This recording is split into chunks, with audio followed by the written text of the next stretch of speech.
Okay, today as we're looking at Jonathan and David, we're going to look at how Jonathan was a bridge builder. Okay, and we're in 1 Samuel 18, and Jonathan and David are just becoming brothers because David gets married to King Saul's daughter Michal. So yay, everybody's happy. David's a part of the family. We all love each other. No more problem, right? No. So we see Saul one of many, many times losing his cool and being angry at David, and he wants to kill him. I mean, they're still newlyweds, and he's ready to kill his son-in-law. And Jonathan says, you know what? This is an opportunity for me to be a peacemaker, to build a bridge. And you know what?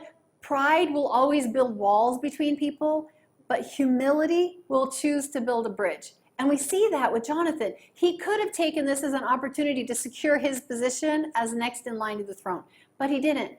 He was always looking for a chance to patch things over, to build the bridge between his father, King Saul, and his best friend, David.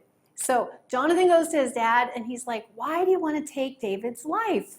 And he reminds him of all the good things about David.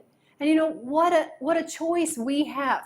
You know, when something bad happens in a relationship, and especially a relationship that involves more than two people, because sometimes you have three friends, and it's fine when two are getting along, but then when the one doesn't, it's an opportunity. Now, are you going to talk bad about that third friend, or are you going to try to build a bridge? And so Jonathan, he was a bridge builder. And so he reminds his dad, he says, look, David killed Goliath, he built our nation, gave you a good name, God's hand is on him. Why would you want to take innocent blood? And then his dad starts to come around. He's like, okay, you're right. And he says, okay, David, it's safe to come back. So David comes back. But you know what? That's not the end of Saul and his roller coaster of emotions. We know that. Saul kept, you know, 1 minute he was for David, 1 minute he wanted to kill him. But in between, we always see the faithfulness of Jonathan. And you know what?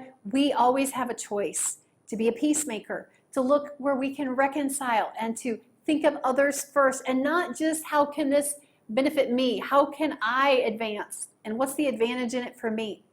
Okay, so we see that with Jonathan. We can take that away. And you know what? You will never lose ground by building bridges. You may think, oh no, if I help that person, it's going to make me lose out. Never. It'll never make you lose out. It'll always help you as a person. So going the second mile, what can we take from Jonathan and David? We can choose to be people who put pride down. We don't want to build walls, but we want to be people of humility where we put other people first and we build bridges. We're peacemakers. Maybe that's in our family. Maybe that's with friends. Maybe that's with, you know, people in our church or in our work. But we always have a choice. It's not about me first. What about me? It's about thinking about others. And so I encourage you this week, be the kind of friend Jonathan was.